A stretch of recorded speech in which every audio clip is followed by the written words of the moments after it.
नमस्कार विद्यार्थी मित्रांनो. नमस्कार सर. कसे आहात? बरे? हो. यस. ओके. चला, आता मागच्या लेक्चरमध्ये आपण कृष्णमूर्तीबद्दल काहीतरी बोललो होतो. काहीतरी म्हणजे की कृष्णमूर्ती आता तुम्ही विद्यार्थ्यांनी का शिकलं पाहिजे. मागच्या लेक्चरमध्ये मी तुम्हाला सांगितलं होतं की 2 वर्षापूर्वी तुम्ही मला प्रश्न विचारला, कृष्णमूर्ती शिकणार का, आम्हाला कृष्णमूर्ती शिकायचं आहे. त्यावेळेला मी तुम्हाला सांगितलं होतं की आता शिकायचं नाही, कारण तुम्ही सगळे फ्रेश आहात, फ्रेशर लोक आहात तुम्ही. पहिल्यांदा सगळं ज्ञान येऊन देत, मग आपण जाऊ. आणि ते येण्यासाठी प्रवास करायसाठी 2 वर्ष लागली. आणि मागच्याच लेक्चरमध्ये मी तुम्हाला सांगितलं होतं की कृष्णमूर्तीचं महत्व आता तुम्ही का शिकली पाहिजे आणि 1001% तुम्ही शिकलंच पाहिजे. आता ते का शिकलं पाहिजे, आपल्या आयुष्यामध्ये कशा घटना घडू शकतात, त्याच्या घटनेचा कालावधी मी म्हटलं होतं. कालावधी फार इम्पॉर्टंट आहे. ही घटना माझ्या आयुष्यात केव्हा इव्हेंट घडवून आणेल, राईट. तर त्याच्यासाठी मी तुम्हाला म्हटलं होतं मागच्या लेक्चरमध्ये की आपण पुढच्या वेळेला तुमच्याचपैकी कोणाचा तरी एक डेमो घेऊया. एक डेमो लेक्चरमध्ये एक उदाहरण घेऊ. बोला, कोणाचं उदाहरण घ्यायचं आज? सर, मला असं वाटतं की माझं घ्यावं उदाहरण आता. तर मला मोठ्या एक धार्मिक यात्रेसाठी जायचं आहे. जुलै आणि ऑगस्टच्या अशा डेट्स आहेत त्यांच्या. तर त्यापैकी नक्की कृष्णमूर्तीने आम्हाला जाण्याचा केव्हा योग आहे हे काढता आलं तर बरं होईल सर, कृष्णमूर्तीने. ठीक आहे. विद्यार्थी मित्र, राणे मॅडमचा प्रश्न आता आपल्याला घ्यायचा आहे. त्यांचं असं म्हणणं आहे की त्यांना एका धार्मिक यात्रेला जायचं आहे, जाण्याचा योग आलेला आहे, परंतु त्या केव्हा जातील नक्की. बरोबर. आणि त्याच्याही पलीकडे मी असं म्हणेन की राणे मॅडमच्या कुंडलीमध्ये आता धार्मिक यात्रेला जाण्याचा खरंच योग आहे का. बघा, पहिल्यांदा हे पाहायला पाहिजे आपल्याला की तुमच्या कुंडलीमध्ये ज्याबद्दल तुम्ही विचार करत आहात त्याच्याबद्दलचा योग खरंच आहे का, ते पहिल्यांदा पाहायचं. आणि त्याच्यानंतर आत्ताचा जो पुढचा कालावधी येणार आहे, म्हणजे आजची जी तारीख आहे ती 2 मे 2025. 2025 मध्येच त्यांना पूर्ण योग आहे का. आणि तो योग, त्यांचं असं म्हणणं आहे, जुलैमध्ये किंवा ऑगस्टमध्ये असं काहीतरी धार्मिक यात्रेचं आयोजन केलं जाणार आहे. तर त्याच्यात त्या केव्हा जाऊ शकते. छान आहे. डेमो लेक्चरमध्ये आपण पहिल्यांदा धार्मिक यात्रेवरच बोलतो. आणि गंमत म्हणजे धार्मिक यात्रेचा त्यांनी प्रश्न विचारला. गंमत बघा किती आहे सुंदर. आता 2 मे 2025, आताची वेळ आहे, दुपारची 2 वाजलेली आहेत. आता मला सांगा विद्यार्थी मित्र, चंद्र आज कुठल्या नक्षत्रामध्ये आहे? पुनर्वसू. Very good. आज चंद्र मिथुन रास आणि पुनर्वसू नक्षत्रामध्ये आहे. पुनर्वसू नक्षत्राचा स्वामी कोण आहे? गुरु. राणे मॅडम, मी कुठला प्रश्न विचारला? धार्मिक यात्रा. बरोबर आहे. आणि गुरु आता कुठल्या राशीमध्ये आहे? वृषभ राशीमध्ये. आणि केतू कुठल्या राशीमध्ये आहे? कन्या राशी. म्हणजे याचाच अर्थ गुरु आणि केतूचा नवपंचम योग आहे असं म्हणायला हरकत नाही. केतूवर गुरुची दृष्टी आहे आणि गुरु आणि केतू हे दोघे धार्मिक यात्रा दाखवत असतात. म्हणजे डेमो लेक्चरमध्ये सुरुवातीलाच आपलं धार्मिक यात्रेपासूनच सुरुवात होतीये. Very good. नक्कीच आपण राणे मॅडमच्या कुंडलीमध्ये योग आहे का तो पाहूया. पण सर्वप्रथम सगळ्या विद्यार्थी मित्रांना एक विनंती आहे की सगळ्यांकडे आता आपण हर्षलच्या युगात आहोत आणि आता कोण हाताने कुंडली बनवत बसत नाहीये. पण तरी पण आपल्या हातात मोबाईल मात्र आहे. त्या मोबाईलचा वापर आपल्याला रील बघण्यासाठी नाही करायचा आहे, तर मोबाईलचा वापर आपल्याला टेक्नॉलॉजीचा वापर आपल्या अभ्यासासाठी करायचा आहे. आणि ॲस्ट्रोसेज सारखं सुंदर ॲप आहे, सगळ्यांकडेच आहे, तुम्ही सगळेच वापरतात. तर कुठे थोडीशी मेहनत, पूर्वी आम्हाला पत्रिका बनवावी लागायची हाताने सगळे, आता तसं नाहीये. तुम्ही नशीबवान आहात की तुम्हाला पत्रिका हाताने बनवावी नाही लागत आहे. सगळं रेडी मिळालेलं आहे आता तुम्हाला. आणि शेवटी 2020चा जमाना आहे ना. पूर्वी टेस्ट मॅच चालायच्या तरी लोक पाहायचे, मग 50-50 झाल्या, 50-50 ओव्हरच्या मॅच झाल्या, 1 डे तरी लोक पाहायचे. आता लोकांना आलाय 20-20 मॅच पाहिजे. बरोबर आहे. 2020चा जमाना, आपण पण 2020ने जाऊया. जमान्याप्रमाणे आपण पण बदलायला पाहिजे. तर सगळ्यांकडे ॲस्ट्रोसेज ॲप ओपन करा.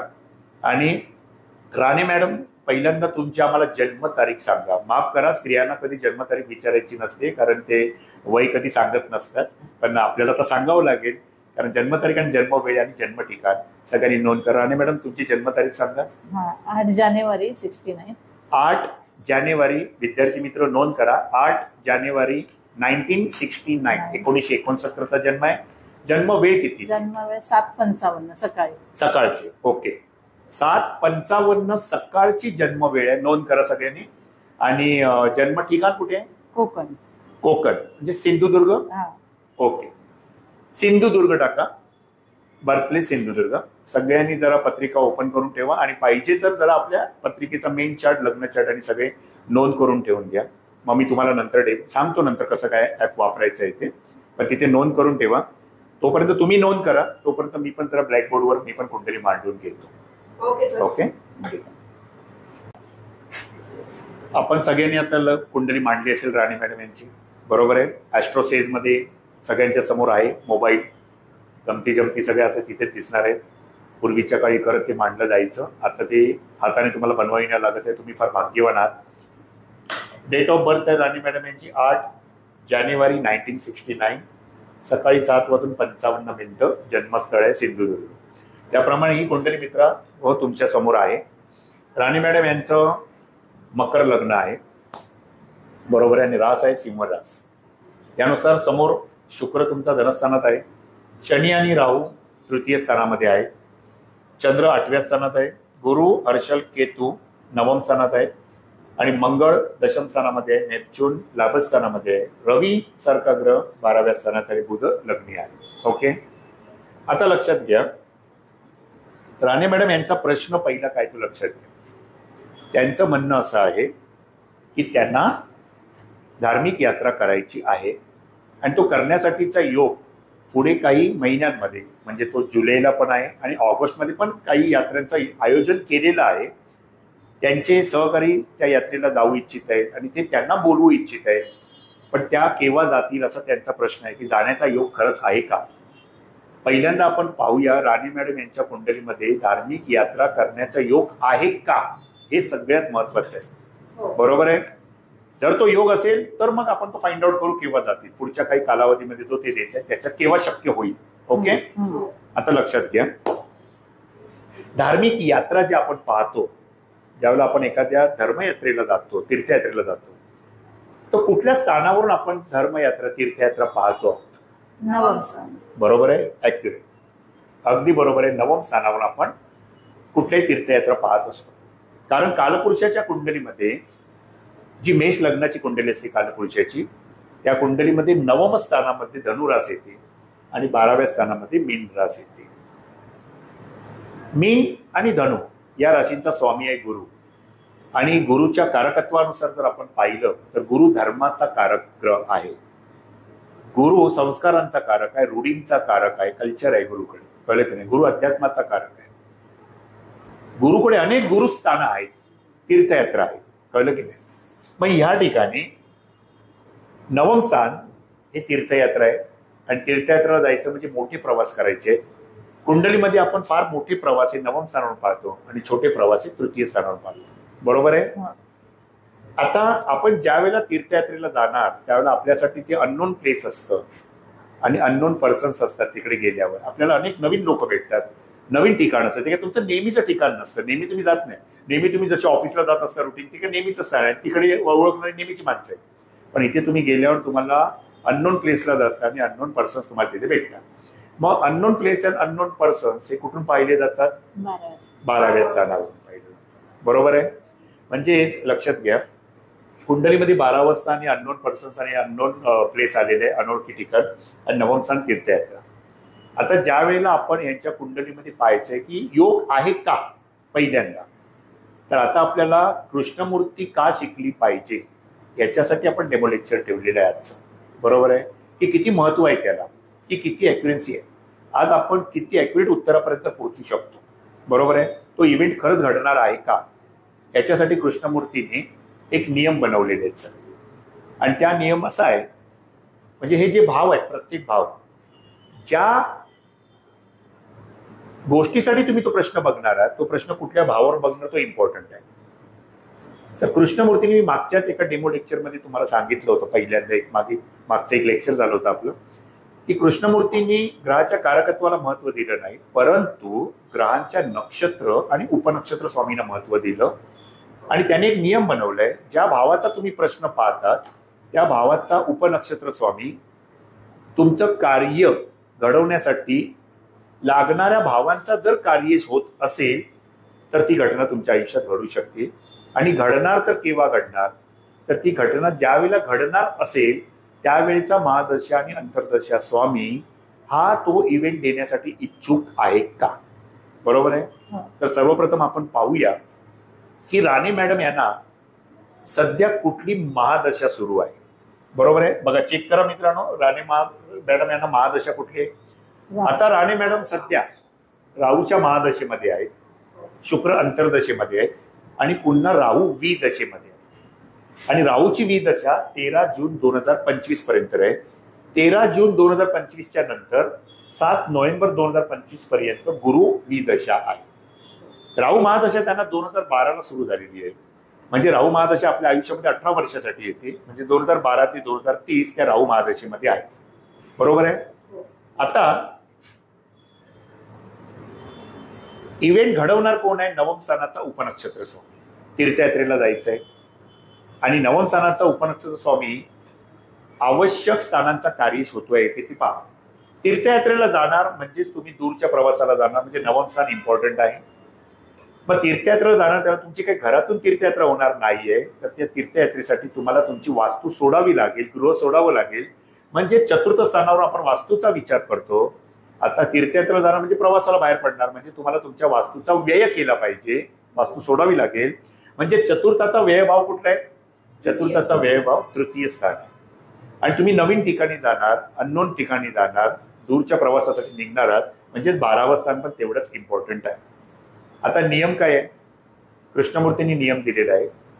नवम भावाचा उपनक्षत्र स्वामी, लक्षात घ्या, नवम भावाचा उपनक्षत्र स्वामी हा जर का 3, 9, 12 यापैकी स्थानांचा कार्य होत असेल तर ती व्यक्ती परत म्हणजे तीर्थयात्रा जाऊ शकते किंवा त्या दूरच्या प्रवासासाठी मार्गक्रमण करू शकते.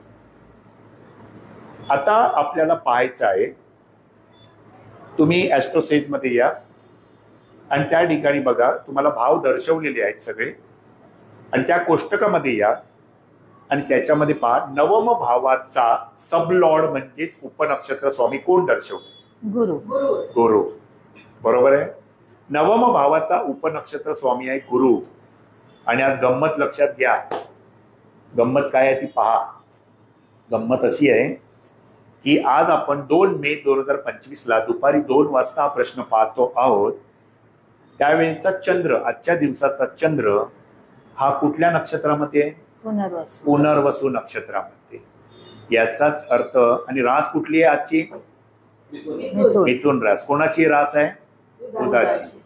बुध कुठल्याही गोष्टी एकच दाखवत नाही तर शक्यता 2 दाखवतो. बरोबर आहे. शक्यता कुठल्या 2 दाखवतो बुध. आणि तो बुध द्विस्वाभाविक आहे, त्यामुळे 2 शक्यता येतात, एकच येत नाही. आता त्यांनी पहिल्यांदाच काय शक्यता वर्तवली की तीर्थयात्रा करायची आहे त्यांना, ती जून मध्ये पण आयोजन आहे आणि पुढे जाऊन ऑगस्ट मध्ये पण आहे. बघा, शक्यता वर्तवली त्यांनी जून आणि ऑगस्ट. म्हणजे इथे त्यांनी 2 बाजू सांगितलेल्या आहेत. दोघांपैकी नक्की कुठलं? 2 ऑप्शन्स आहेत. बरोबर आहे. म्हणजे मिथुन रास आली आणि पुनर्वसू नक्षत्र. पुनर्वसू नक्षत्र म्हणजे पुनर्वसन करणं कुठेतरी, आणि ते गुरुचं नक्षत्र आहे. आता त्यांचा नवम स्थानात म्हणजे गुरु रुलिंग मध्ये आलाय ना आज. याचाच अर्थ आज गुरु रुलिंग मध्ये त्यांनी बरोबर आपल्याला प्रश्न विचारला, धर्मयात्रा तीर्थयात्रा करायची आहे मला, आणि तीर्थयात्रा गुरुच्याच अधिपत्याखाली आली. म्हणजे प्रश्न पण बरोबर आहे अगदी नेमका त्यांचा. आणि त्यांचा नवम भावाचा उपनक्षत्र स्वामी कोण आहे? गुरु. बरोबर आहे. नवम भावाचा उपनक्षत्र स्वामी पण गुरु आहे, जो आज नक्षत्र स्वामी म्हणून आलेला आहे. याचाच अर्थ मित्रांनो लक्षात घ्या, राणे मॅडम यांची जन्माची वेळ योग्य आहे, चुकलेली नाही. 7:55 आहे, ती चुकलेली नाही, ती बरोबर आहे. आता का ते लक्षात ठेवा, बर्थ टाइम रेक्टिफिकेशन म्हणून इथं करायला. म्हणजे काही वेळा तुमच्या जन्माच्या वेळा थोड्याफार चुकतात. लोक म्हणतात माझा काय माहिती नाही, पण सकाळी 5 ते 5:30 मधला जन्म आहे, संध्याकाळी 4 ते 6 मधला जन्म आहे, नक्की वेळ कुठली? मग तुमच्याकडे कन्फ्युजन येतं. पण ही जन्मवेळ तुम्ही कृष्णमूर्ती पद्धतीमध्ये बर्थ टाइम रेक्टिफिकेशन आहे, जे तुम्ही जर तुम्ही क्लास जॉईन केला पुढे तर तुम्ही ही गोष्ट शिकाल. त्याचं स्वतंत्र लेक्चर होतं आणि तुम्ही एखाद्याची जन्मवेळ पण ऍक्युरेट करून देऊ शकाल की साधारण ही जन्मवेळ आहे. पण हे आपल्याला नंतर शिकायचं मित्रांनो. आज आपल्याला फक्त एक डेमो पाहायचा आहे. मी तुम्हाला आता का सांगितलं जन्मवेळ बरोबर आहे, तर आपण त्यांच्या ज्या भावाचा प्रश्न पाहत होतो त्या भावाचा नक्षत्र स्वामी हा बरोबर आज चंद्र नक्षत्र स्वामी म्हणून आला.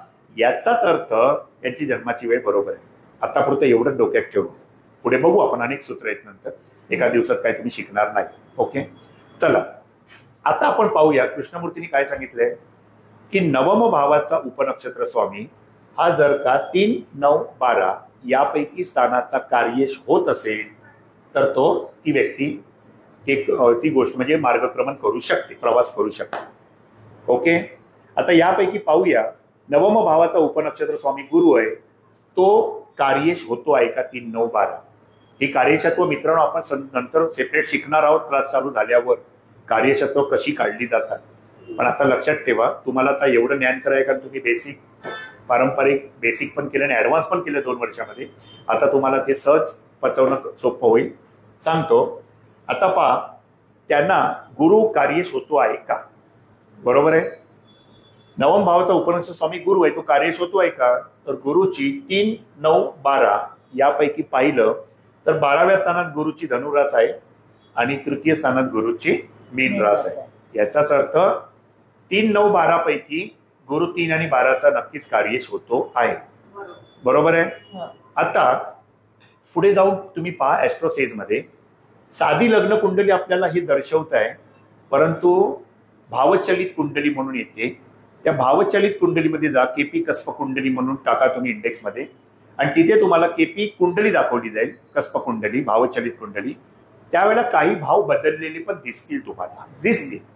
आता ते पहा, केपी कुंडलीमध्ये ही केपी कुंडली आहे, त्याच्यामध्ये गुरु पहिल्यांदा साध्या कुंडलीमध्ये नवम भावात दिसत होता, गुरु आणि केतू. परंतु आता केपी कुंडलीमध्ये गुरु आणि केतू अष्टम भावात आले. जिथे चंद्रच पहिल्या कुंडलीमध्ये एकटा अष्टमात होता, आता गुरु, केतू, चंद्र आणि हर्षल सगळे अष्टमात आले. त्याने 8वा भाव स्वीकारला आणि पहिल्यांदा राहू जो तृतीय भावात होता, तो आता राहू धनस्थानात गेला. ओके, लक्षात आलं. म्हणजेच या ठिकाणी गुरु 8व्या स्थानात स्वतः बसलेला आहे आणि त्याच्या गुरुच्या राशी 3 आणि 12 या येत आहेत, बरोबर आहे. म्हणजे 3, 9, 12 पैकी 3 आणि 12चा कार्येश होतोय. म्हणजे ह्या प्रवास तीर्थयात्रा नक्की करू शकतात. आणि गंमत म्हणजे यांच्या कुंडलीमध्ये गुरु आणि केतू हे ग्रह नवम भावात बसलेले आहेत. गुरु आणि केतू पारंपरिक मध्ये तुम्ही शिकले होते की गुरु हा धर्माचा कारक आहे, गुरु रूढींचा कारक आहे, गुरु अध्यात्माचा कारक आहे, गुरु संस्कारांचा कारक आहे. गुरु प्रपंचातून परमार्थाकडे नेणारा ग्रह आहे. गुरु म्हणतोय पहिल्यांदा प्रपंच कर, विवाह ही संस्था गुरुकडेच आहे, म्हणून गुरु म्हणतो पहिल्यांदा विवाह कर, कुटुंब कर आणि मग नंतर तू परमार्थाकडे जा. म्हणून प्रपंचाकडून परमार्थाकडे नेणारा पूल म्हणजे गुरु. हा गुरु मी कालपुरुषाच्या कुंडलीमध्ये नवम भावात गुरुची रास येते आणि 12व्या स्थानात पण गुरुची रास येते, मीन रास.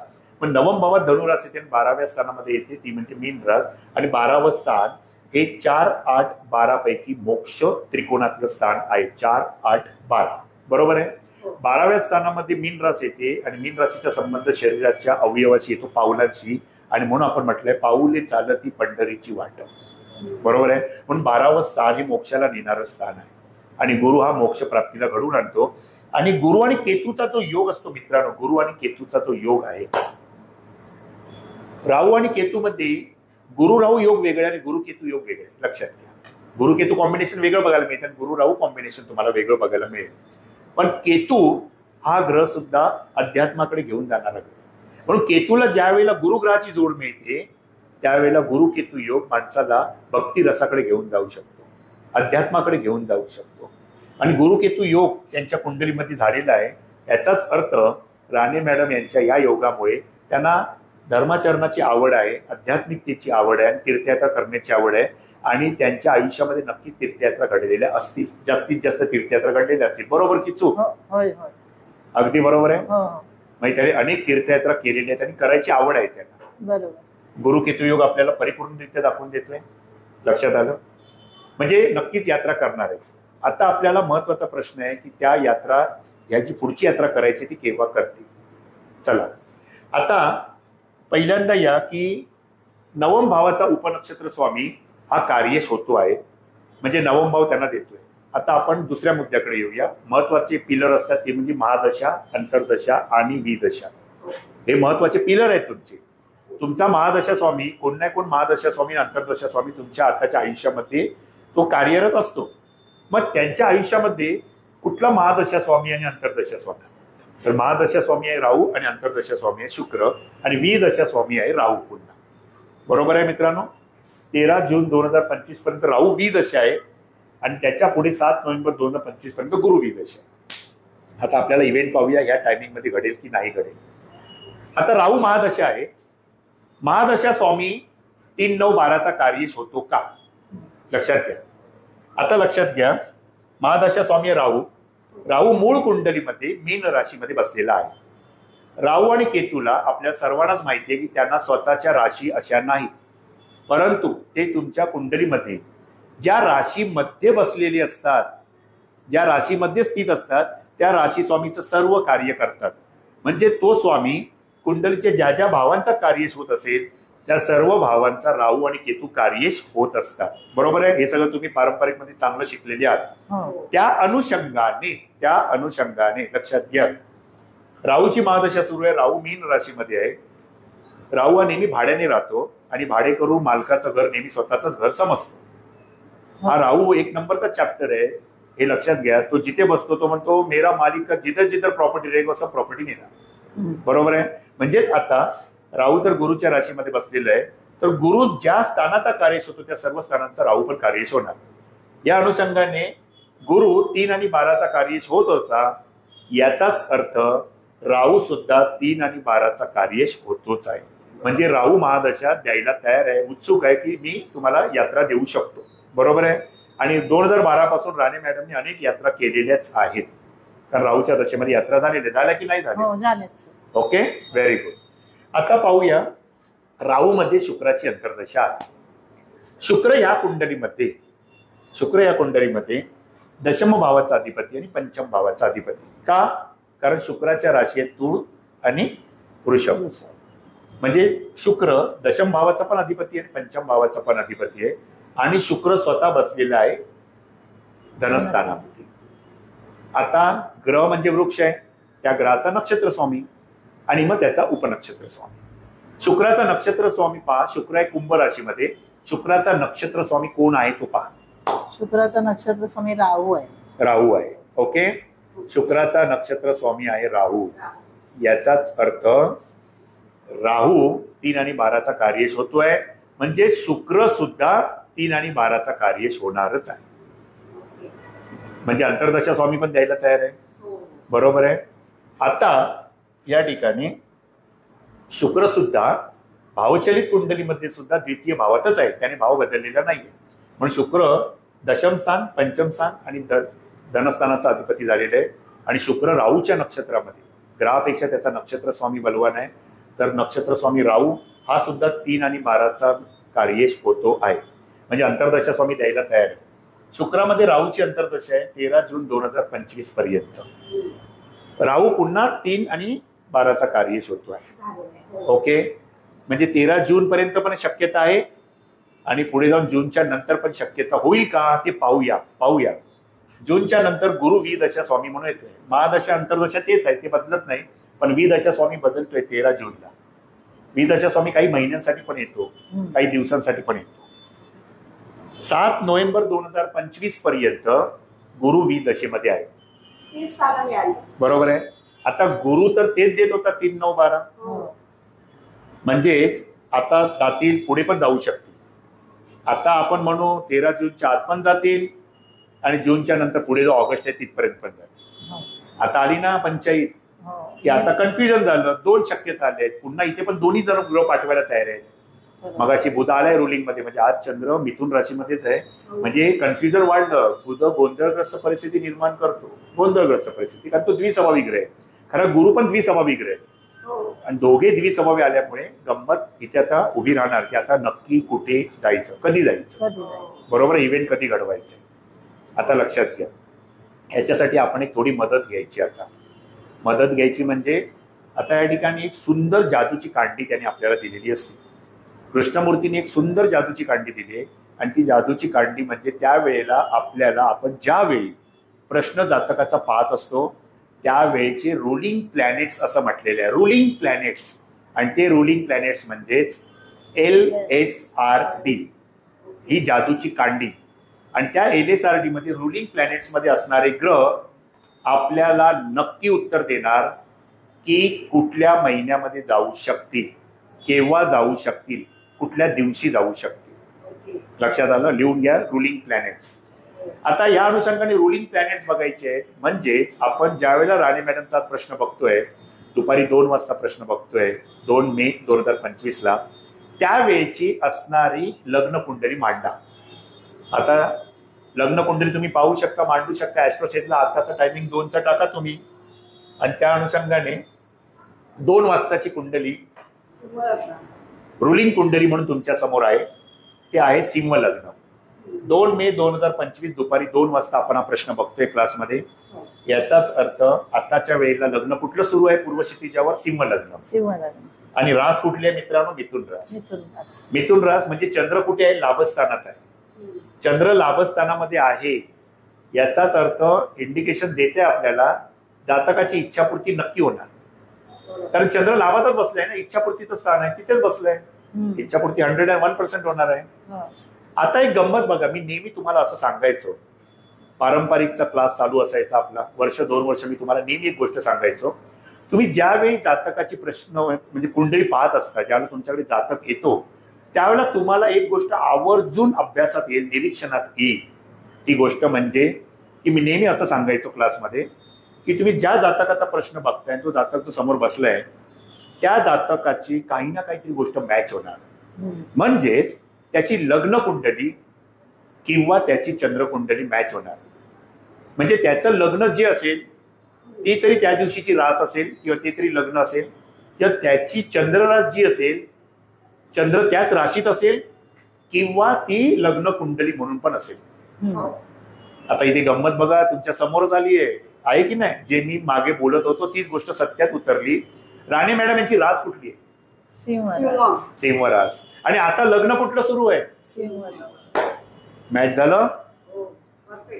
बरोबर आहे. बघा, अनुभव, हा अनुभव तुम्हाला प्रॅक्टिसमध्येच येतो. म्हणून मित्रांनो, नंतर शिकून उपयोग नाही, नंतर प्रॅक्टिसमध्ये राहावं लागतं, सरावात, तेव्हाच ती गोष्ट होते. आलं सिंह लग्न, जे मी तुम्हाला म्हणायचो नेहमी. बघा, तुमच्या समोर हा डेमो आला की बरोबर सिंह लग्न आलं. खात्री पटली आता? म्हणजे आपलं शास्त्र किती खरं आहे. ग्रह आपल्याशी बोलतात, ग्रह आपल्याला उत्तर देतात. आता आपल्याला हेच ग्रह उत्तर देणार आहे. आता मी म्हणत होतो रुलिंग प्लॅनेटची मदत घ्यायची. आपल्यासमोर रुलिंग प्लॅनेट्स आहेत.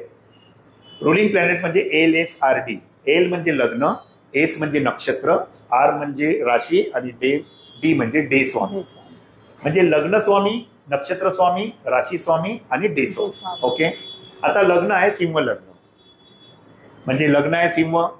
मग सिंह राशीचा स्वामी कोण आहे? रवी. म्हणजे लग्न स्वामी म्हणून कोण आला? रवी. आता नक्षत्र स्वामी, बरोबर आहे, नक्षत्र स्वामी. चंद्र आज पुनर्वसू नक्षत्रामध्ये, म्हणजे त्याचा स्वामी कोण आहे? गुरु. राशी स्वामी म्हणून आज रास आहे, चंद्र मिथुन राशीमध्ये आहे, म्हणून राशी स्वामी बुध. आणि पुन्हा डी म्हणजे डे स्वामी. आजचा वार आहे शुक्रवार, म्हणून शुक्र. खरं म्हणजे ह्याच्या जोडीला आता लक्षात घ्या, आता इथे सुद्धा राहू केतू भाड्याने राहतात, म्हणून मी म्हटलं राहू केतू भाड्याने राहतात ना, राशीत नाहीत ना. मग राहू कुठल्या राशीमध्ये आहे? मीन राशीमध्ये. म्हणजेच राहू गुरुच्या राशीमध्ये आहे. गुरु रुलिंग मध्ये आला, म्हणजे तुम्हाला राहूला पण रुलिंग मध्ये घ्यावं लागेल. आला राहू रुलिंग मध्ये. आता महादशा कुठली सुरू आहे त्यांना? राहू महादशा. बघा, जातकाची असणारी महादशा आणि अंतर्दशा तुमच्याकडे येणारच रुलिंग मध्ये. आल्या ना राहू रुलिंग मध्ये. का आला? कारण गुरु रुलिंग मध्ये आलाय आणि आजच्या घडीला राहू मीन राशीमध्ये आहे, म्हणून राशी स्वामी गुरु म्हणजेच गुरुचंच काम करणार, म्हणूनच राहू सुद्धा रुलिंग मध्ये येणार. आला राहू रुलिंग मध्ये. ओके. म्हणजे बाजूला इथं ब्रॅकेट आता लिहून ठेवा, राहू आला राहू रुलिंग मध्ये. बुध रुलिंग मध्ये आलेला आहे. म्हणजेच केतू कुठल्या राशीमध्ये आहे? जर राहू मीन राशीमध्ये, तर केतू बरोबर समोर असतो, म्हणजेच कन्या राशीमध्ये. कन्या राशीचा स्वामी बुध, बुध रुलिंग मध्ये आलाय, म्हणजेच केतू पण रुलिंग मध्ये आला. ओके. आणि डे स्वामी म्हणून शुक्र. ओके. म्हणजे तुमच्याचकडे रवी, गुरु, राहू, बुध, केतू आणि शुक्र आहे. आता महादशा राणे मॅडमना कुठली आहे? राहूची. राहू रुलिंग मध्ये आला, 1001% आला. अंतर्दशा कोणाची सुरू आहे? शुक्राची. शुक्र रुलिंग मध्ये आला. आता विदशा कोणाची आहे? राहूची. राहू आलेला आहे.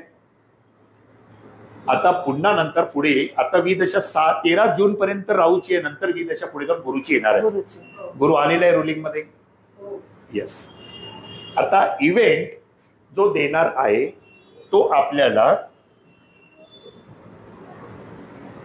इव्हेंट देणार आहेत आपल्याला. हे ग्रह आपल्याला कळलं की त्यांचा पहिली गोष्ट म्हणजे नवम भावाचा उपनक्षत्र स्वामी हा 3, 9, 12 पैकी जास्तीत जास्त स्थानाचा कार्यश होत असेल तर नक्की जातक त्या स्थानाची फलितं घेऊ शकतो. म्हणजे तीर्थयात्रेचा प्रश्न आहे, नवम भाव तीर्थयात्रेला जाऊ शकतो. फिक्स झालं. महादशा स्वामी हा सुद्धा द्यायला तयार आहे. अंतर्दशा स्वामी सुद्धा द्यायला तयार आहे इव्हेंट. आणि विदशा स्वामी सुद्धा राहू पण द्यायला तयार आहे, गुरु पण द्यायला तयार आहे. पण आता 13 जूनच्या अगोदर जातील की 13 जूनच्या नंतर जातील. म्हणजे त्यांच्याकडे जून मध्ये पण तीर्थक्षेत्राचं आयोजन आहे आणि ऑगस्ट मध्ये पण आहे असं ते म्हणतायत. बरोबर आहे. आता नक्की कुठे, कारण बुध आल्यामुळे पंचायत झाले, नक्की कुठे. आता याचं उत्तर आपल्याला काढायचं आहे की त्या नक्की केव्हा जातील आणि त्याच्यासाठीच आपण LSRD बघितली. बरोबर आहे.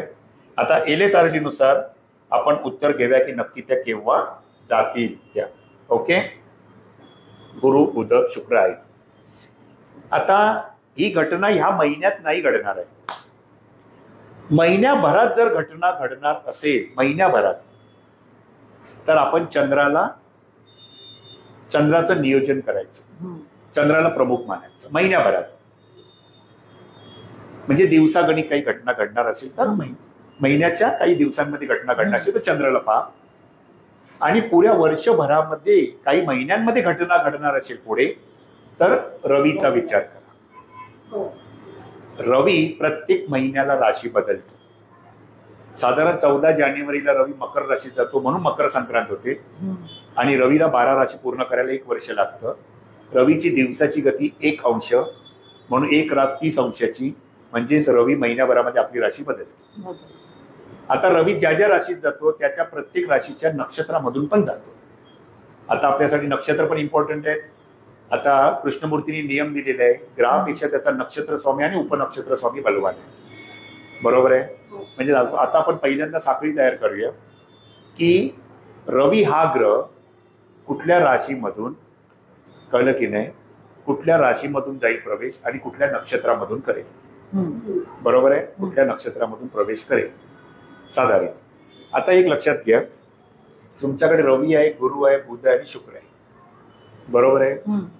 आता साधारण जूनचं पण म्हणता येत ते आणि पुन्हा नंतर ऑगस्टचं पण म्हणता येत. जून मध्ये रवी साधारण कुठल्या राशीत असतो?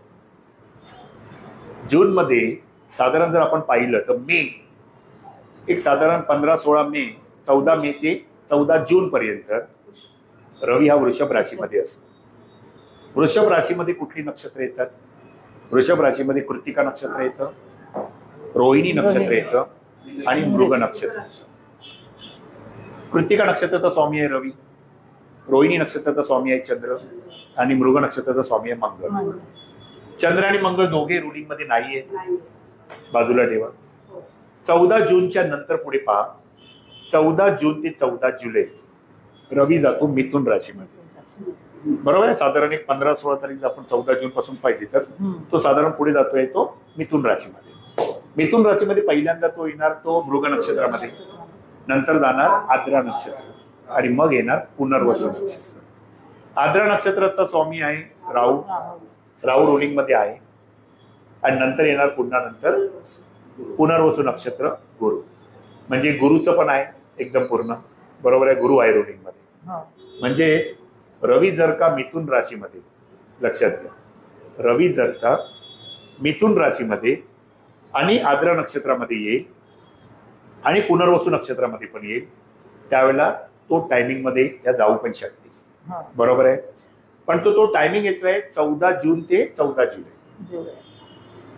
आता 14 जून ते 14 जुलै मध्ये ती यात्रा आहे का? आहे. एक यात्रा आहे 14 जून ते 14 जुलै. ओके. आणि त्याच्यानंतर यात्रा कुठे? पुन्हा ऑगस्ट. ओके. आता ऑगस्ट मध्ये आपल्याला पाहायचं की नक्की पुन्हा ऑगस्ट मध्ये काही चान्स मिळतोय का. साधारण पुढे जर आपण विचार केला तर 14 जुलै ते 14 ऑगस्ट रवी जातो कर्क राशीमध्ये. कर्क राशीमध्ये पहिलं नक्षत्र येतं पुनर्वसू, मग येतं पुष्य, आणि मग येणार आश्लेषा. आश्लेषा. बरोबर आहे, आश्लेषा नक्षत्र. मग पुनर्वसू नक्षत्राचा स्वामी आहे गुरु, पुष्य नक्षत्राचा स्वामी आहे शनी. शनी आहे का रुलिंग मध्ये? नाही. आश्लेषा नक्षत्र बुधाचं. बरोबर आहे, बुध रुलिंग मध्ये आहे तुमचं. बरोबर आहे, बुध रुलिंग मध्ये आहे. पण कर्क राशीचा स्वामी चंद्र नाहीये अजून तिकडे. बरोबर आहे. आता ते सोडा, पुढे आपण येऊया पुन्हा पुढे सिंह राशीकडे. सिंह राशीचा स्वामी आहे रवी. सिंह राशीमध्ये पहिलं नक्षत्र येतं केतूचं, मगा नक्षत्र. दुसरं नक्षत्र येतं पूर्वा फाल्गुनी शुक्र आणि तिसरं नक्षत्र येतं उत्तरा फाल्गुनी रवीचं. म्हणजेच मगा नक्षत्राचा स्वामी केतू, पूर्वा फाल्गुनी नक्षत्राचा स्वामी शुक्र आणि उत्तरा फाल्गुनी नक्षत्राचा स्वामी रवी. केतू रुलिंग मध्ये आहे तुमच्याकडे, बुध आहे म्हणून केतू रुलिंग मध्ये आहे. बरोबर आहे. केतू 1001% रुलिंग मध्ये आहे. आणि आजचा जर विचार केला तर चंद्र मिथुन राशीमध्ये, म्हणजे केतू असा पण बुधामुळे रुलिंग मध्ये आलेला आहे. लक्षात आलं? आणि राहू पण आलेला आहे. म्हणजे राहू आणि केतूला इथे जास्ती महत्व दिलं जातं. लक्षात घ्या, राहू आणि केतूला जास्तीत जास्त महत्व दिलं जात आहे तिकडे. ओके. आता जर विचार केला गेला तर या ठिकाणी सिंह राशीमध्ये मगा नक्षत्र येत आहे. सिंह राशीमध्ये रवी जातो 16 ऑगस्टच्या दरम्यान. 16 ऑगस्ट ते 16 सप्टेंबर पर्यंत रवी असतो सिंह राशीमध्ये. म्हणजे रवी जर का सिंह राशीमध्ये जाईल तर तो पहिल्यांदा जाईल प्रथम मगा नक्षत्रामध्ये. बरोबर आहे, केतूच्या नक्षत्रामध्ये.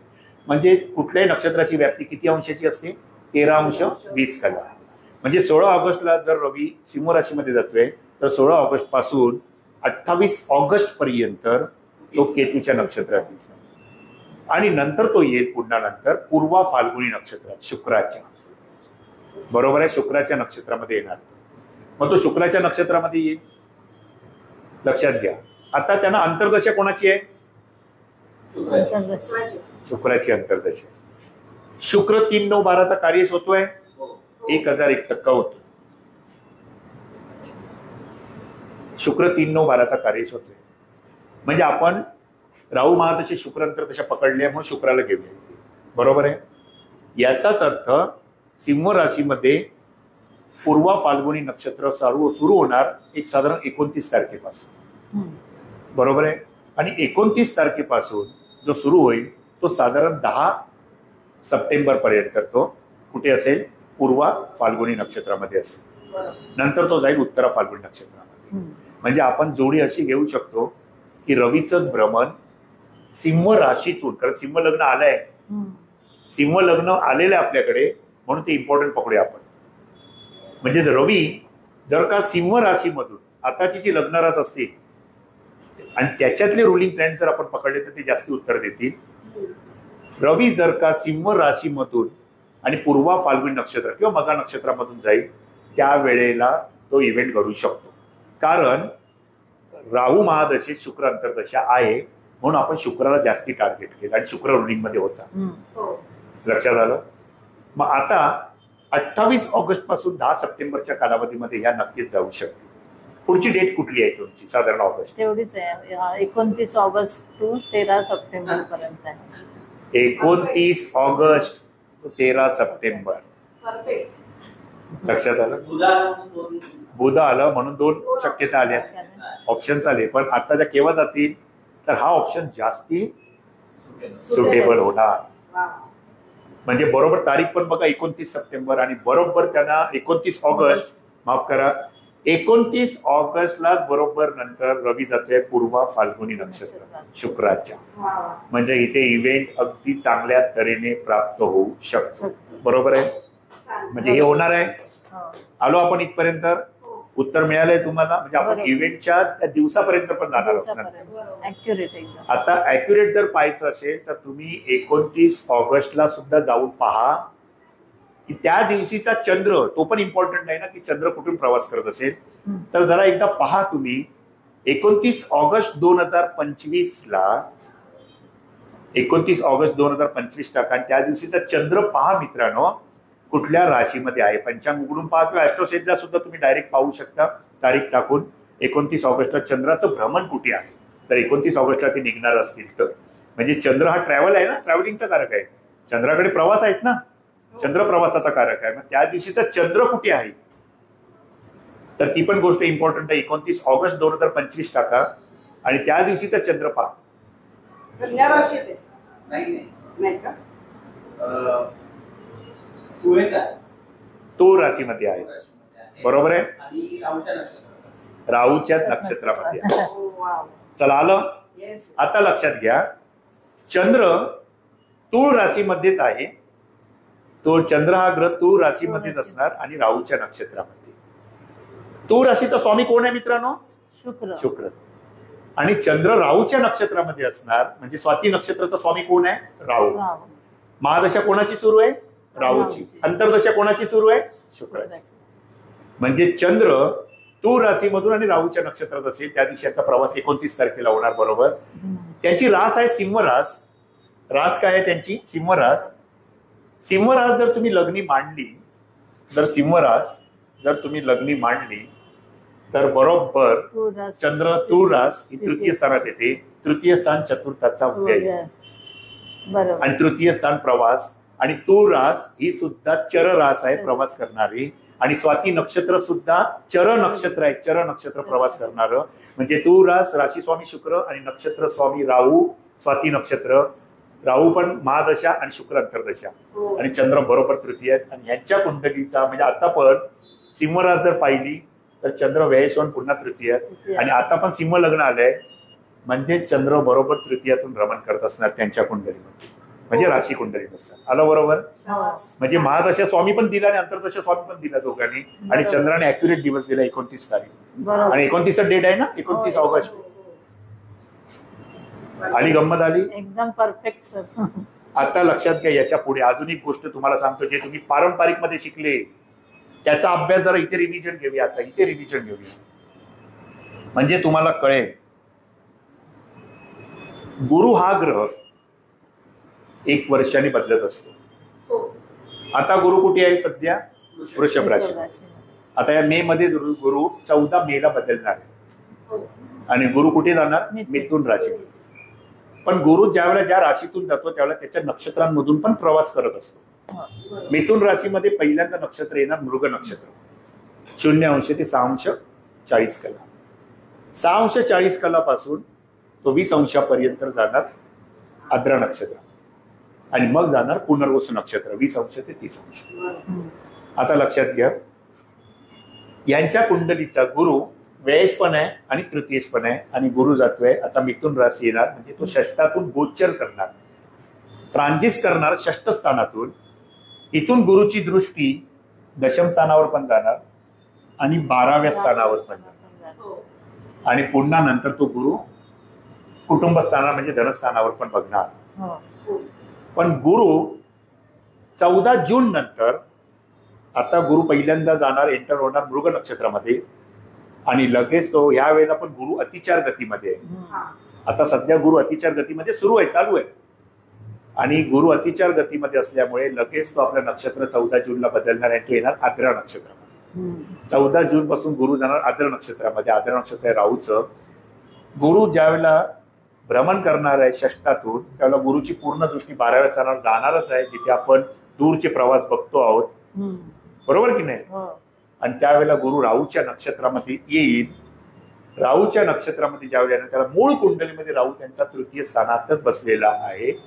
आणि म्हणून व्ययश आणि तृतीयश गुरु षष्टातून जाणार. राहूच्या नक्षत्रात आल्यावर राहू आहे बसलेला तृतीय स्थानात. म्हणजे हा गुरु सुद्धा हे दर्शवतोय की या वर्षभरामध्ये तुम्ही या ठिकाणी प्रवास करू शकणार. गोचर पण दाखवतंय. गोचर केव्हा फलित देईल? आता मकर लग्न, हे मकर लग्न आहे ना यांचा आणि सिंह रास. आता मकर लग्नानुसार जर विचार केला गेला तर अनेक लोक तुम्हाला या दुनियेत मकर लग्नाचे भेटते. पण सगळ्यांनाच असे इव्हेंट मिळणार आहेत का? नाही. गोचर तेव्हाच तुम्हाला रिझल्ट येतो ज्या वेळेला तुमच्या मूळ कुंडलीमध्ये महादशा, अंतर्दशा आणि विदशा स्वामी तो इव्हेंट देण्यासाठी इच्छुक असतील तर मग त्यावेळेचं गोचर गुरु म्हणजे जे ग्रह गोचरीने जात आहेत ते ग्रह त्यावेळेला तुम्हाला रिझल्ट द्यायला तयार असतात. अदरवाईज ते रिझल्ट देणार नाही. पण महादशा, अंतर्दशा, विदशा यांचा विचार करता वी दशा स्वामी सुद्धा त्यांचा, आता लक्षात घ्या, पुन्हा एक पॉइंट मी रिवाइज करतो. वी दशा स्वामी त्यांचा कोण आहे नंतर? 13 जूनच्या नंतर. 13 जूनच्या नंतर गुरु आहे. ते काय ह्या तारखेला जाणार, म्हणजे पुढे का जाणार, 13 जूनच्या नंतर का जाणार, 13 जूनच्या अगोदर पण का नाही जाणार, हे लक्षात घ्या. 13 जूनच्या नंतर वी दशेमध्ये कोण येते? गुरु. तो 7 नोव्हेंबर पर्यंत. आता त्यांचा नवम भावाचा सबलोड कोण होता? उपनक्षत्र स्वामी. कृष्णमूर्तीचा नियम लक्षात घ्या. नवम भावाचा उपनक्षत्र स्वामी गुरु होता. तो 3-9-12 पैकी 3-12चा कार्य झाला, म्हणून तो सबलॉर्ड आता इथे वी दशेमध्ये येणार आहे आणि तो 3-12चा कार्य होतोय. आणि गुरु हा नक्कीच या ठिकाणी इव्हेंट द्यायला तयार आहे. आणि आजचा नक्षत्र स्वामी सुद्धा पुनर्वसू नक्षत्राचा गुरु आहे, म्हणून त्या गुरुच्या वी दशेमध्ये जास्तीत जास्त झाला. लक्षात आलं? म्हणजे तुम्हाला पुढच्या म्हणजे तीर्थयात्रेसाठी आमच्या पूर्ण क्लास तर्फे राणे मॅडम पूर्ण शुभेच्छा पुढच्या प्रवासासाठी. अनेक तीर्थयात्रा तुमच्या जीवनामध्ये हो, आणि हा गुरु तुम्हाला तीर्थयात्रा घडवणार आहे. तुमच्या आयुष्यामध्ये सुद्धा गुरु केतू योग असल्यामुळे तुमच्या अनेक तीर्थयात्रा अजूनही पुढच्या आयुष्यामध्ये होतील. पण आता पुढचा योग तुम्हाला नक्कीच दाखवतोय की जी तुम्ही ठरवलेली यात्रा पुढच्या कालावधीमध्ये नक्की होऊ शकते. Thank you sir. आता बघा मित्रांनो, आपण ह्यांच्या प्रश्नाचं उत्तर कृष्णमूर्ती मार्फत काढलं. त्याची गंमत पण बघितली रुलिंग प्लॅनेट्सला. रुलिंग प्लॅनेट्सने उत्तर दिली, कारण आपल्याला माहित नाही केव्हा जातील. पण रुलिंग प्लॅनेट्स ही जादूची कांडी होती. त्यांनी आपल्याला ग्रह आपल्याशी बोलतात असं आपण नेहमी म्हणतो. ते ग्रह अशा पद्धतीने बोलतात की केव्हा जातील. तो रवीने पण इव्हेंट दाखवला आणि चंद्राने पण इव्हेंट दाखवला की चंद्र त्या दिवशी कुठल्या राशीत आणि कुठल्या नक्षत्रात. या दिवसाच्या अॅक्युरेसी पर्यंत आपण पोहोचलो. असे सगळे इव्हेंट, जातकाच्या आयुष्यातले प्रश्न, वर्ष, महिना आणि दिवसापर्यंत सुद्धा तुम्ही पोहोचू शकाल.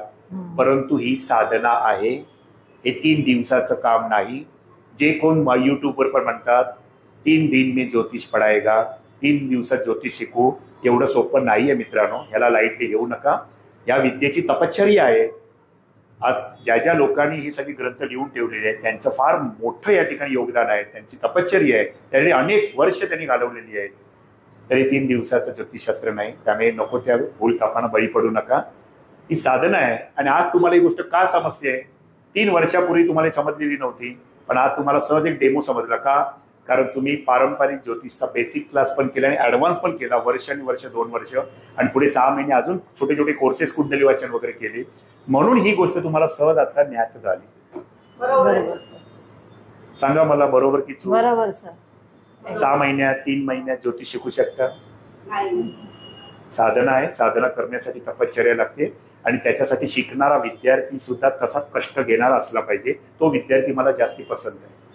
जो विद्यार्थी विचारतो कितना दिन में सीखेगा, त्याला मी सांगतो घरी निघून जा. कारण हे एवढं सोपं नाही ना. कोणी यावं आणि बाजार मांडावं आणि तिथे बसावं, कोणी काही सांगावं, काही बोलावं. तर नीट साधना करा, नीट अभ्यास करा, सतत प्रवासाला जा, सतत अनुभव घ्या. मग हे सगळं तुम्हाला गमती जमती बघायला मिळते. ठीक आहे? तर अशाच गमती जमती घेऊन आपण पुन्हा आणखी पुढच्या लेक्चरमध्ये येऊ. तोपर्यंत आपणा सर्वांना नमस्कार. धन्यवाद. खूपच छान तुम्ही समजावून सांगितलं. अगदी हिंदू योग्य दिशेला कसा विचार करावा याचा अगदी उदाहरण दाखवत हा खूपच छान अनुभव होता. धन्यवाद. धन्यवाद. नमस्कार. पुन्हा भेटू लवकरच.